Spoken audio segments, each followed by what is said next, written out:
شروع کرتے ہیں سورۃ الاعلیٰ۔ نحمدہ و نصلی علی رسولہ الکریم، اما بعد فاعوذ باللہ من الشیطان الرجیم، بسم اللہ الرحمن الرحیم۔ رب اشرح لی صدری ویسر لی امری واحلل عقدۃ من لسانی یفقہوا قولی۔ سورۃ الاعلیٰ مکی صورت ہے، 1 رکوع اور 19 آیات ہیں۔ بسم اللہ الرحمن الرحیم۔ سبح اسم ربک الاعلیٰ الذی خلق فسوی والذی قدر فہدی والذی اخرج المرعی فجعلہ غثاء احوی۔ صدق اللہ العظیم۔ ہم سورۃ المزمل جب ہم نے پڑھی تھی تو وہاں سے ہی ہم نے کہا تھا وہاں پہ بھی کہ سورہ مزمل سے آخر قرآن تک یعنی سورۃ الناس تک صورتیں جو ہیں وہ جوڑوں کی شکل میں ہیں۔ یعنی ویسے تو مفسرین نے یہ بیان کیا ہے کہ قرآن کے شروع سے ہی صورتوں کے انہوں نے جوڑے بنائے ہیں کہ کئی صورتیں ایک دوسرے کا جوڑا ہیں، جیسے کہ سورۃ البقرہ اور سورہ آل عمران ایک جوڑا ہے، ٹھیک ہے، اور ان کی بھی بڑی اہمیت حدیث میں آتی ہے۔ تو اسی طریقے سے خاص طور پہ سورہ مزمل کے بعد سورۃ الناس تک صورتیں جوڑا ہیں۔ تو اسی طریقے سے جیسے ہم نے پچھلے سبق میں سورۃ البروج اور سورۃ الطارق پڑھی تھی تو وہ بھی جوڑا تھی، تو آج ہم جو 2 صورتیں پڑھیں گے وہ سورۃ الاعلیٰ اور سورۃ الغاشیہ جو ہے، یہ دونوں بھی جوڑے کی شکل میں ہیں۔ جوڑے کا مطلب یہ ہوتا ہے کہ ان صورتوں کے مضامین جو ہیں وہ آپس میں ملتے جلتے ہیں اور ان کی اہمیت بھی ایک طرح سے ہے، جیسا کہ ابھی ہم احادیث کی روشنی میں دیکھیں گے۔ تو اس صورت کے تعارف میں اور اس کی اہمیت کے حوالے سے امام ابن کثیر رحمۃ اللہ علیہ نے اپنی تفسیر ابن کثیر میں جو احادیث بیان فرمائی ہیں، اس میں سب سے پہلی حدیث جو ہے وہ بخاری شریف کی حدیث ہے۔ حضرت برا بن عازب رضی اللہ تعالیٰ عنہ جو کہ انصاری صحابی ہیں، وہ فرماتے ہیں کہ سب سے پہلے مدینے میں جو ہجرت کر کے آئے تھے وہ حضرت مصعب بن عمیر رضی اللہ تعالیٰ عنہ تھے، اور ان کے ساتھ حضرت ابن ام مکتوم رضی اللہ تعالیٰ عنہ ہجرت کر کے آئے تھے، اور یہ دونوں ہی قرآن سکھاتے تھے اور قرآن پڑھا رہے تھے مدینے کے لوگوں کو۔ اس کے بعد جو ہجرت کر کے آئے وہ حضرت عمار بن یاسر، حضرت بلال رضی اللہ تعالیٰ عنہ اور حضرت سعد بن ابی وقاص رضی اللہ تعالیٰ عنہ تھے، اور اس کے بعد حضرت عمر رضی اللہ تعالیٰ عنہ 20 صحابہ کے ساتھ ہجرت کر کے آئے۔ یہ حضرت برا بن عازب بات بتا رہے ہیں، یعنی روایت کر رہے ہیں۔ پھر کہتے ہیں کہ حضور پاک صلی اللہ علیہ وآلہ وسلم ہجرت کر کے آئے اور اس دن مدینہ میں خوشی کا سماں تھا، سارا مدینہ خوشی سے جھوم رہا تھا، اور بچے بھی خوش تھے اور نابالغ لڑکے بھی خوش تھے، اور وہ کہہ رہے تھے یہ دیکھیں یہ اللہ کے رسول آ گئے ہیں۔ تو اس کے بعد وہ کہتے ہیں کہ حضور پاک صلی اللہ علیہ وسلم کے آنے سے پہلے یہ سورت جو ہے سورۃ الاعلیٰ، سبح اسم ربک الاعلیٰ، یہ سورت اور اس جیسی اور کئی صورتیں میں نے حفظ کر لی ہوئی تھیں۔ تو یہاں سے مفسرین نے ثابت کیا کہ یہ مکی صورت ہے، یعنی حضور پاک کے مدینہ آنے سے پہلے ہی یہ صورت انہوں نے یاد کر لی تھی، تو اس کا مطلب ہے مکہ میں نازل ہوئی تھی۔ اس کے بعد مسند احمد کی حدیث ہے۔ مسند احمد بن حنبل رحمۃ اللہ علیہ جو ہے ان کی جو حدیث کی بہت بڑی کتاب ہے، 40 جلدوں میں ہے، اور اس میں بہت بڑا مجموعہ ہے احادیث کا۔ اس میں وہ بیان کرتے ہیں کہ آپ صلی اللہ علیہ وآلہ وسلم کو یہ سورت جو ہے نا بہت محبوب تھی۔ ویسے تو پورا قرآن ہی آپ صلی اللہ علیہ وسلم کو محبوب تھا، پورا قرآن ہی زبردست ہے، لیکن کچھ صورتیں ایسی ہیں جو زیادہ ہی یعنی کہ پسند آتی ہیں، زیادہ محبوب ہوتی ہیں، جیسے سورۃ الملک کے بارے میں آپ صلی اللہ علیہ وسلم کی حدیث ہے کہ میرا دل چاہتا ہے کہ میری امت کا ہر فرد اس کو زبانی یاد کر لے۔ تو یہ جو صورت ہے اس کی بہت زیادہ اہمیت ہے۔ اسی طریقے سے پھر اگلی حدیث جو ہے وہ بخاری اور مسلم کی ہے، وہ ہے کہ حضرت معاذ بن جبل رضی اللہ تعالیٰ عنہ جو ہیں ان کو آپ صلی اللہ علیہ وسلم نے ایک موقع پہ کہا کہ آپ نے یہ سورۃ الاعلیٰ یعنی سبح اسم والی صورت اور سورۃ الشمس اور سورۃ اللیل کیوں نہیں پڑھی؟ اب یہ تفسیر میں تو اتنے ہی انہوں نے بیان کیا، لیکن دوسری روایت میں ہے کہ انہوں نے اصل میں مغرب کی نماز میں سورۃ البقرہ اور سورۃ النساء پڑھی، جس سے لوگوں کو یعنی کچھ لوگ تو نماز توڑ کے چلے گئے، تو آپ نے پھر ان کو ڈانٹا اور کہا کہ آپ فتنے میں لوگوں کو مبتلا کر رہے ہیں. اور حضرت معاذ بن جبل جو ہیں بہت ہی زبردست صحابی تھے. حضور پاک کو بھی ان سے بہت محبت تھی اور ان کو قرآن پاک سے بہت محبت تھی. وہ اپنے جوش میں اور محبت میں وہ زیادہ زیادہ تلاوت کرتے تھے. تو اس پہ آپ صلی اللہ علیہ وسلم نے ان کو یہ فرمایا. اس کے بعد جو حدیث ہے مسند احمد کی ہے اور مسلم شریف کی حدیث ہے، جس میں اس جوڑا جو صورتوں کا ہے، سورۃ الاعلیٰ اور اگلی صورت جو سورۃ الغاشیہ ہے، اس کی اہمیت جو ہے وہ یہ ہے کہ نبی پاک صلی اللہ علیہ وسلم ہر جمعے کی نماز میں اور عیدین کی نماز میں سورۃ الاعلیٰ اور سورۃ الغاشیہ پڑھا کرتے تھے زیادہ تر. بعض روایات میں آتا ہے کہ پہلی رکعت میں سورۃ الاعلیٰ اور دوسری میں سورۃ جمعہ بھی پڑھی ہے، لیکن زیادہ تر یہ دونوں صورتیں جمعے کی نماز میں بھی اور عیدین کی نماز میں بھی یہی پڑھتے تھے. اور اس کے بعد مسند احمد کی ہی حدیث ہے، حضرت عائشہ رضی اللہ تعالیٰ عنہا فرماتی ہیں کہ حضور پاک صلی اللہ علیہ وسلم اپنی وطر کی نماز میں بھی جب 3 رکعت وطر پڑھتے تھے، پہلی رکعت میں سورۃ الاعلیٰ، دوسری میں سورۃ الکافرون اور تیسری میں سورہ اخلاص پڑھتے تھے. تو یہ اس کی جو ہے نا اہمیت اور تعارف ہے سورت کا. تو شروع کرتے ہیں. بسم اللہ الرحمن الرحیم. سبح اسم ربک الاعلیٰ، آپ تسبیح کیجئے اپنے رب کے نام کی جو سب سے بلند ہے، جو بہت بلند و برتر ہے. اس سے پہلے بھی ہم کئی صورتیں پڑھ چکے ہیں جس کے شروع میں آتا ہے سبح للہ ما فی السماوات والارض یا یسبح للہ ما فی السماوات والارض، لیکن یہاں پہ سبح اسم ربک، اپنے رب کے نام کی تسبیح بیان کیجیے. تو یہاں نام کی خاص اہمیت بیان کی گئی ہے. اور بعض روایات میں آتا ہے جیسا کہ ہر قرآن کے اوپر بھی آپ دیکھتے ہیں کہ اللہ تعالیٰ کے 99 نام جو ہے نا لکھے ہوئے ہیں. اور بعض روایات میں آتا ہے کہ جو ان ناموں کو اچھی طرح پڑھ لے سمجھ لے تو اس کی بڑی اہمیت بیان کی گئی ہے. تو بعض مفسرین نے اس پہ یہ بات بیان کی ہے، وہ کہتے ہیں کہ اللہ تعالیٰ کے جو نام ہیں جیسے الرحمن ہے، الرحیم ہے، الرزاق ہے، پھر باقی جتنے بھی نام ہیں، مطلب اللہ تعالیٰ کے ناموں کو اچھی طرح، جو اللہ تعالیٰ کے صفاتی نام ہیں ان کو اچھی طرح سمجھ کے پڑھیں تو اس سے کیا ہوگا، آپ کے عقائد ٹھیک ہوں گے، اللہ تعالیٰ کو سمجھنے میں مدد ملے گی. انسان اللہ تعالیٰ کو جب تک صحیح سمجھتا نہیں ہے تو وہ اس کے عقائد میں بھی مسئلہ ہوتا ہے اور اس کو ویسے بھی پھر وہ اللہ تعالیٰ کی پہچان، اللہ تعالیٰ کی معرفت حاصل نہیں ہوتی. اس کی مثال فرض کریں جیسے قدیر ہے، اللہ تعالیٰ ہر چیز پر قادر ہے. قرآن پاک میں آتا ہے ان اللہ علی کل شیء قدیر، کتنی دفعہ آتا ہے؟ 7-8 دفعہ قرآن پاک میں ہی آیا ہے. تو اب یہاں پہ ان اللہ علی کل شیء قدیر، جب ہم قدیر کا لفظ جو ہے، قدیر کا جو اسم ہے اللہ تعالیٰ کا، اس کو سمجھ لیں گے کہ اللہ تعالیٰ ہر چیز پر قادر ہے تو ہمارے ایمان میں اضافہ ہوگا. ٹھیک ہے، یعنی اگر کوئی انسان کہے کہ اللہ مجھے 4-5 زمینیں چاہیے اس طرح کی، تو اس کا یہ یقین ہونا چاہیے اور ایمان ہونا چاہیے کہ اللہ تعالیٰ دے سکتا ہے. اس کے لیے کیا مسئلہ، اس کی کائنات کتنی بڑی ہے. ہم اکثر بات کرتے ہیں کہ اس کی کائنات میں تو زمین کیا ہے، ریت کے ایک ذرے کے برابر بھی حیثیت نہیں رکھتی. تو اللہ تعالیٰ کے اوپر پورا یقین. تو اس طریقے سے اللہ تعالیٰ کی معرفت حاصل ہوتی ہے کہ اللہ تعالیٰ خلاق ہے، اللہ تعالیٰ رزاق ہے، اللہ تعالیٰ علیم ہے، اللہ تعالیٰ غفور ہے، اللہ تعالیٰ مطلب یعنی اللہ تعالیٰ کی ہر بات سچی ہے، اللہ تعالیٰ نے جو فرما دیا سچ ہے. تو اب اس حوالے سے اگر میں بیان کروں تو اس میں یہ ہے کہ بعض اوقات ہم جب اللہ تعالیٰ کی صفات کی صحیح سمجھ نہیں ہوتی اور جیسے صفاتی نام کی بات ہو رہی ہے تو پھر ہم ایسی باتیں بھی کر جاتے ہیں جو کفر تک پہنچا دیتی ہیں.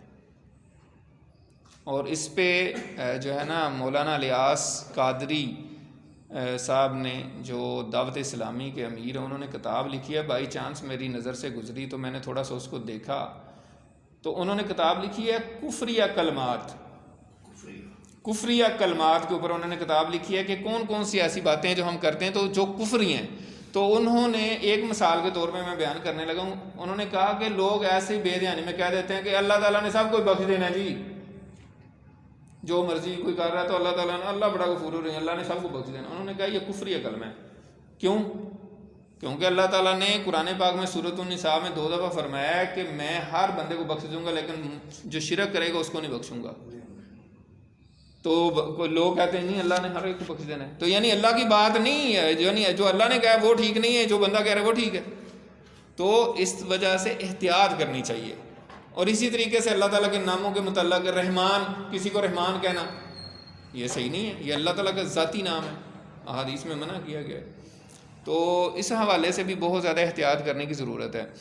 سبح اسم ربک الاعلی الذی خلق فسوی، وہ ذات جس نے پیدا کیا پھر ٹھیک ٹھیک بنایا. خالقہ کا مطلب ہوتا ہے کہ کسی چیز کا ڈھانچہ تیار کر دینا. جیسے آپ مکان بناتے ہیں تو ایک سٹرکچر تیار کر لیتے ہیں، اس کے بعد جو ہے فسوا کا مطلب ہوتا ہے تسویہ، یعنی برابر کرنا، ٹھیک ٹھاک کرنا، نوک پلک سنوارنا. تو جب اس کے بعد آپ مکان کے پلستر کرواتے ہیں، فنشنگ کرواتے ہیں، ووڈ ورک کرواتے ہیں، پھر آہستہ آہستہ اس کو بہترین کر کے ایسا لش پش ہو جاتا ہے، تو وہ کیا ہوتا ہے؟ تسویہ، یعنی اس کو سوا کر دیا آپ نے، برابر کر دیا ہر چیز کو. تو خالقہ کا مطلب ہوتا ہے ڈھانچہ تیار کرنا، سٹرکچر تیار کرنا، اور فسوا کا مطلب ہوتا ہے ٹھیک ٹھاک بنانا. والذی قدر فہدی، اور وہ ذات جس نے اندازہ کیا، جس نے تقدیر مقرر کی، پھر ہدایت دی. قرآن مجید کیوں معجزہ ہے؟ یہاں پہ صرف 2 لفظ ہیں، قدر فہدی، قدر فہدی، صرف 2 لفظ نہیں، قدر ایک لفظ. قدرہ کے اوپر پوری کتاب لکھی جا سکتی ہے، صرف قدرہ کے اوپر. اس کا مطلب کہ اللہ تعالیٰ نے جتنی بھی مخلوقات پیدا کی ہیں اس ہر چیز کی تقدیر مقرر کی ہے، اس کے اندر کیا کیا صلاحیتیں رکھنی ہیں، کتنی کیا اس کی لیمیٹیشنز ہے، کیا اس کی باؤنڈریز ہیں، کس حد تک وہ جا سکتی ہے، کس حد تک وہ نہیں جا سکتی، وہ ساری تفصیل جو ہے اس کے اندر ہے. آپ دیکھیں کتاب لکھی جا سکتی، کئی کتابیں لکھی جا سکتی ہیں. اللہ تعالیٰ کی مخلوق کتنی ہے؟ قدر، اس نے ہر چیز کی لمیٹیشن اس کی ڈیفائن کر دی ہے، اندازہ لگا دی ہے. انسان ہے، اللہ تعالیٰ نے ڈیفائن کر دی یہ اڑ نہیں سکتا، جو مرضی کر لے نہیں اڑ سکتا. ٹھیک ہے، ایک پرندہ ہے وہ اڑ سکتا ہے، اس کی تقدیر ہے، یہ ہے. تو باؤنڈریز ڈیفائن کر دی ہیں. اسی طرح انسان کی عقل ہے، اس کی بھی ایک لمٹ ہے. ہم چاہتے ہیں کہ ہماری عقل میں ہر چیز آ جائے، نہیں، اس کی ایک لمٹ ہے، اس سے باہر کی چیزیں اس میں نہیں آ سکتی. اس وجہ سے لوگ پھنسے رہتے ہیں. وہ کہتے ہیں نہیں، اب ایمان کیا ہے؟ ایمان بالغیب یہی ہے، ایمان بالغیب یہی ہے کہ جو اللہ اور اللہ کے رسول نے فرما دیا ہے وہ آمنا و صدقنا ہمیں کہنا چاہیے. اس وجہ سے جو جنت جہنم کے متعلق جو چیزیں ہیں، جو ہماری روایات میں آتی ہیں، جو قرآن میں آتی ہیں، وہ انسان کو سمجھ نہیں آتی. وہ کہتا ہے یہ کیسے ہو سکتا ہے؟ بھائی آپ کی عقل لمیٹیڈ ہے، وہ اس سے اوپر نہیں سوچ سکتی. جیسے ایک انسان ہے نا، تو وہ a man can not grow out of his skin, یہ ایک محاورہ ہے کہ انسان اپنی اسکن سے باہر نہیں نکل سکتا. ظاہر ہے اس اسکن سے کیا، جتنا مرضی موٹا ہو وہ باہر ہی رہے گی. اسی طرح اب ایک گلاس ہے تو اس کے اندر پانی ڈالیں گے، اس کے اندر اتنا ہی پانی آئے گا جتنا اس کا ڈیزائن ہے، اس سے باہر نہیں ہو سکتا. تو اسی طریقے سے اللہ تعالیٰ نے ہر چیز کی ایک جو ہے نا اندازہ مقرر کیا ہے، اس کی تقدیر مقرر کی ہے. اور حدیث میں آتا ہے کہ اللہ تعالیٰ نے زمین و آسمان پیدا کرنے سے 50,000 سال پہلے ہر چیز کی تقدیر مقرر کر دی تھی. 50,000 سال پہلے اللہ تعالیٰ نے ہر چیز کی باؤنڈری ڈیفائن کر دی تھی اور ہر چیز کی تقدیر. اور فہدا میں کیا ہے؟ پھر ہدایت دی. ہر بندے کو، ہر مخلوق کو، ہر چیز کو اس کی باؤنڈری بتا دی، پھر ہدایت دی کہ آپ نے اپنا، یعنی بعض مفسرین نے رزق کے متعلق بات کی ہے کہ آپ نے رزق اپنا کیسے حاصل کرنا ہے.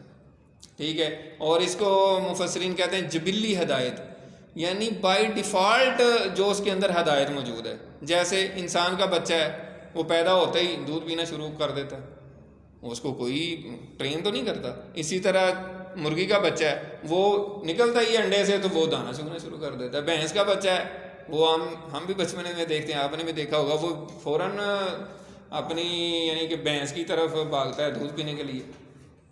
اس کو کس نے بتایا؟ تو یہ اللہ تعالیٰ نے جبلی ہدایت دی ہے، یعنی کہ وہ اس کے پیدا ہوتے ہی اس کے اندر موجود ہوتی ہے. اور انسان کو اللہ تعالیٰ نے اس کے بعد مزید جو ہے نا ہدایت کی دونوں آپشن بتائیں. تو یہاں پہ فہدا میں بھی بہت تفصیل ہے اس کے اوپر بھی جتنا مرضی بولا جا سکتا ہے، جتنا مرضی لکھا جا سکتا ہے. یار اتنی اللہ تعالیٰ کی مخلوقات ہیں، اس کی کیا کیا اللہ تعالیٰ نے. جیسے اب کچھوا ہے، وہ پیدا ہوتے ہی پانی کی طرف، مگرمچھ ہے وہ پیدا ہوتے ہی پانی کی طرف چلنا شروع کر دیتے ہیں. والذی اخرج المرعى، اللہ وہ ذات ہے جس نے زمین سے چارہ نکالا. فجعلہ غثاء احوا، پھر اس کو خشک سیاہ چورا کر دیا. یعنی جیسے ایک سبزہ ہوتا ہے، پھر وہ خشک ہو جاتا ہے، پھر سیاہ ہو جاتا ہے. اس میں بھی بعض مفسرین نے یہ کہا ہے کہ جیسے اللہ تعالیٰ نے چارہ نکالا ہے، سبزی ہے، جو بھی ہے، تو وہ ایک اللہ تعالیٰ کی یعنی جیسی نباتات ہیں تو وہ جانور کھاتے ہیں، تو اس سے بھی انسانوں کو فائدہ پہنچتا ہے. مثلا بھینس چارہ کھاتی ہے تو وہ پھر سارا پروسیس ہو کے جو ہے نا وہ چورا بن جاتا ہے، اور اس سے آپ دودھ پیتے ہیں اور ساری نعمتیں. سنقرئک فلا تنسا، ان قریب ہم آپ کو پڑھائیں گے یہ قرآن، پھر آپ بھولیں گے نہیں. الا ما شاء اللہ، سوائے اس کے جو اللہ چاہے. یہاں پہ اللہ تعالیٰ نے آپ صلی اللہ علیہ وسلم سے فرمایا کہ ہم آپ کو یہ قرآن پڑھائیں گے پھر آپ بھولیں گے نہیں. اور یہ سورۃ القیامہ میں بھی سبق گزرا ہے کہ وہاں پہ بھی اللہ تعالیٰ نے فرمایا کہ لا تحرک بہ لسانک لتعجل بہ ان علینا جمعہ و قرآن، کہ یہ آپ جو ہے نا جلدی جلدی اس قرآن کو یاد کرنے کی کوشش نہ کریں، یہ ہماری ذمہ داری ہے، ہم آپ کو یہ پڑھوا بھی دیں گے اور یاد بھی رکھوائیں گے. الا ما شاء اللہ، مگر جو اللہ چاہے. یعنی اللہ کی مشیت میں اگر ہو تو ایسا ہو سکتا ہے، لیکن اللہ تعالیٰ نے یہ نہیں چاہا اور آپ نہیں بھولے. بعض روایات میں آتا ہے کوئی ایک دو اس طرح کا واقعہ ہوا کہ آپ کسی موقع پہ بھول گئے، تو آپ نے فرمایا کہ صحابہ نے پوچھا کہ حضور آپ بھول گئے، آپ نے فرمایا نہیں. تو پھر جب باقی صحابہ نے بتایا کہ نہیں وہ نماز میں جیسے ایک دفعہ بھول گئے، تو آپ نے پھر فرمایا کہ میں بھی ایک انسان ہوں، تو میں اگر بھول جاؤں تو مجھے بتا دیا کریں. اِنَّهُ يَعْلَمُ الْجَهْرَ وَمَا يَخْفَى، بے شک اللہ تعالیٰ ظاہر اور باطن سب کو جانتا ہے. جو چیزیں تم ظاہر کرتے ہو اس کو بھی جانتا ہے، اور جو تم چھپا کے رکھتے ہو اس کو بھی.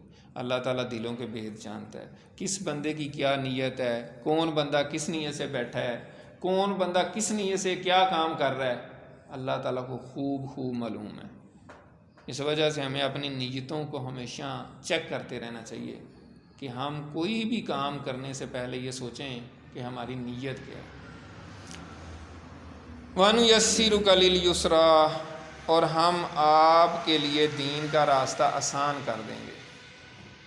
مکی صورت ہے، اور مکہ میں جو بھی مسلمانوں کے ساتھ معاملات ہو رہے تھے اور جتنی تکلیفیں آ رہی تھیں، تو مفسرین نے کہا کہ یہ بیسیکلی اللہ تعالیٰ نے بشارت دی ہے آپ صلی اللہ علیہ وسلم کو کہ ہم آپ کے لیے معاملات آسان کرتے جائیں گے دین کے معاملے کو.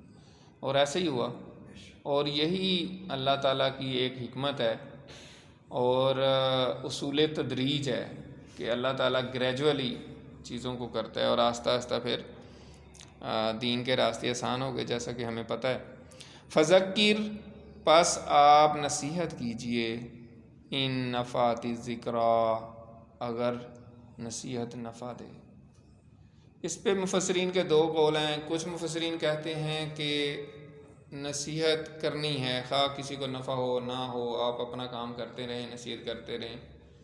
لیکن کچھ مفسرین کہتے ہیں کہ اگر نصیحت نفع نہیں دے رہی، کسی کو فائدہ نہیں دے رہی، یعنی ایک بندہ وہ سیریس ہی نہیں ہے، وہ سنتا ہی نہیں ہے، وہ سننا پسند ہی نہیں کرتا، تو ایسے بندے کو پھر نصیحت کرنے کو کوئی فائدہ نہیں. حضرت علی رضی اللہ تعالیٰ عنہ کا قول بیان کیا مفسرین نے کہ ایسے لوگوں کے سامنے جن کی عقل اتنی نہ ہو، ان کے سامنے ایسے دین کی باتیں نہ بیان کرو کہ وہ پھر فتنے میں مبتلا ہو جائیں اور اللہ اور اللہ کے رسول کے بارے میں وہ بدظن ہو. تو عقل اور فہم دیکھ کے ہی بات کرنی چاہیے.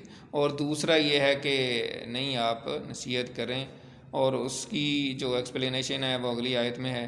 سَيَذَّكَّرُ مَن يَخْشَىٰ، تو عن قریب اس قرآن سے نصیحت حاصل کرے گا ہر وہ شخص جو ڈرتا ہے.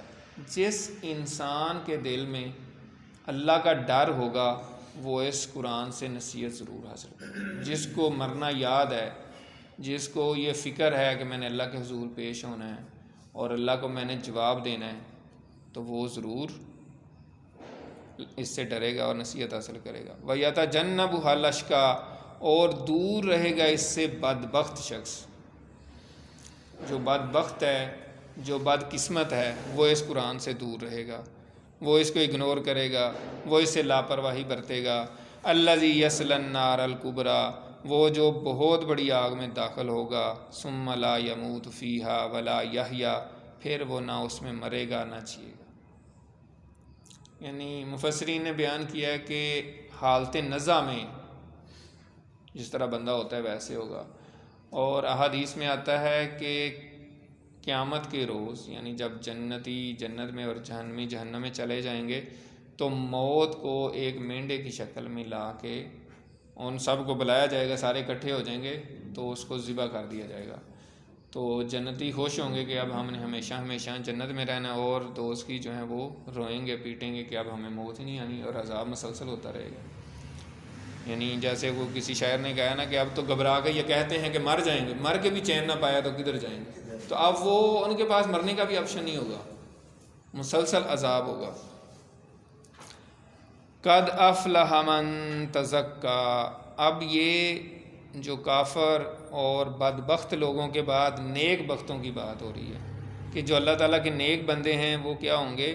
قد افلح من تزکا، تو یقیناً فلاح پا گیا، کامیاب ہو گیا وہ شخص جس نے اپنے آپ کو پاک کر لیا، اپنا تزکیہ کر لیا، تزکیہ نفس کر لیا۔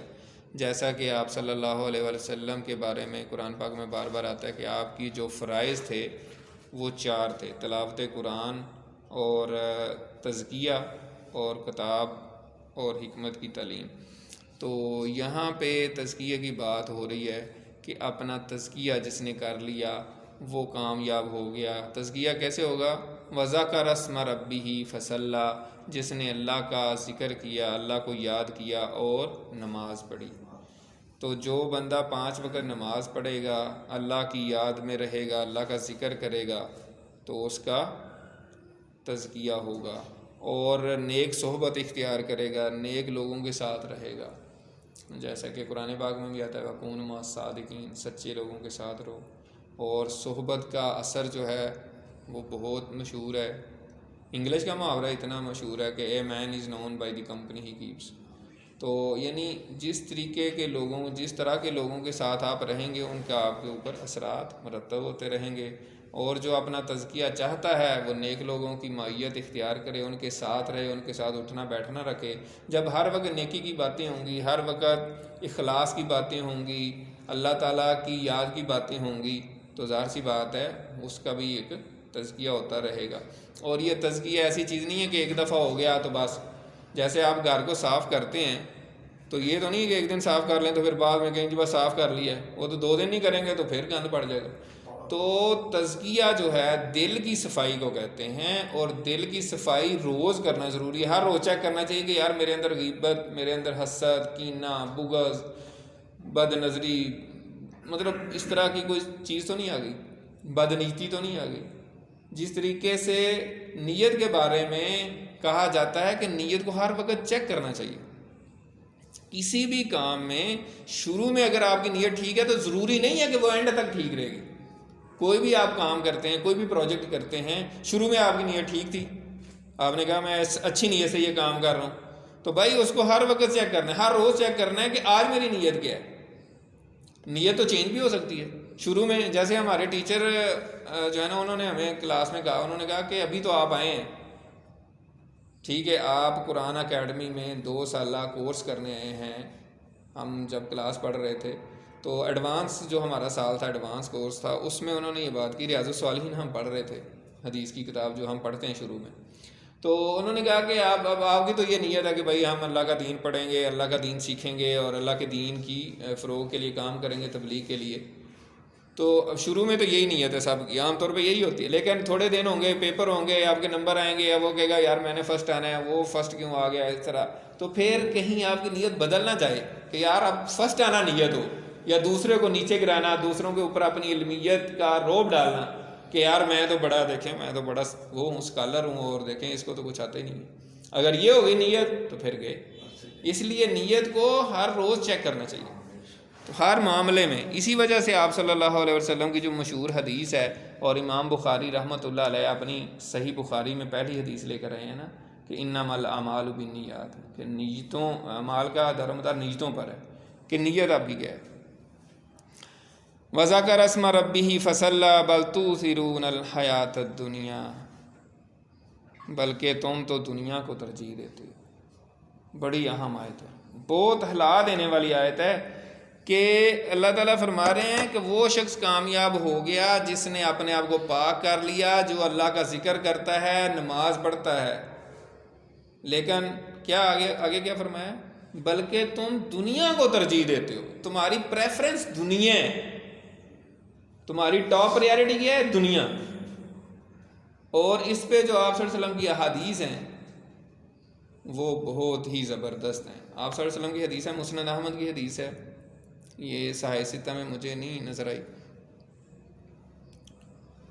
آپ صلی اللہ علیہ وسلم نے فرمایا، اس کا مفہوم یہ ہے کہ جس کا گھر دنیا ہے اس کا آخرت میں گھر نہیں ہے، اور جس کا مال دنیا اس کا آخرت میں کوئی مال نہیں ہے، اور جو دنیا جمع کر رہا ہے وہ بیوقوف شخص ہے۔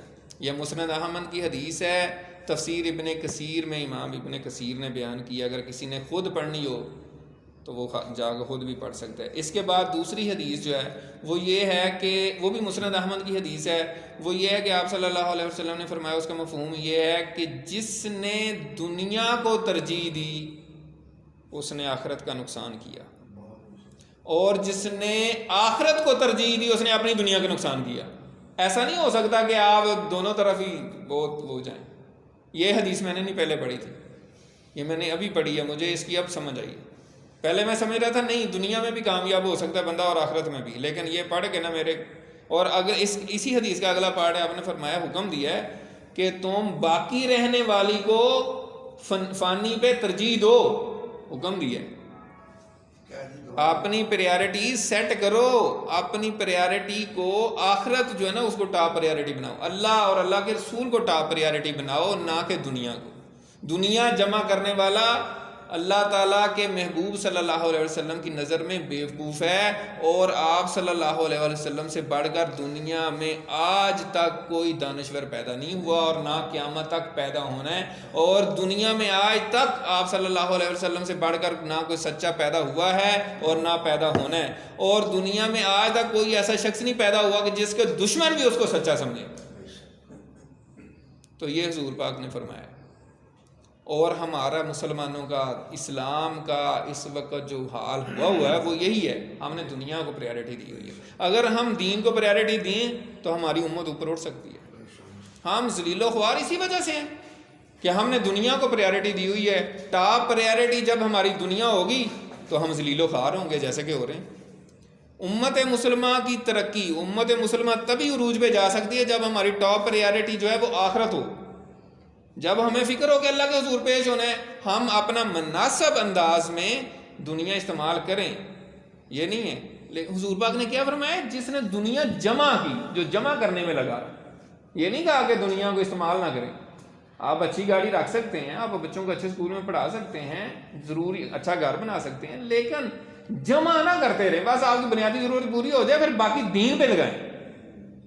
اگر یہ نہیں لگا رہے، پائل اپ بھی کرتے جا رہے ہیں، بینک ہی بھرتے جا رہے ہیں، بیلنس ہی بڑھاتے جا رہے ہیں، سارا کچھ کرتے جا رہے ہیں، تو پھر اللہ کے رسول کی نظر میں ایسا شخص بیوقوف ہے۔ یہ میں نہیں کہہ رہا، یعنی میرے الفاظ نہیں ہیں، یہ اللہ کے رسول کے الفاظ ہیں۔ تفسیر ابن کثیر میں امام ابن کثیر نے مسند احمد بن حنبل کی حدیث بیان کی،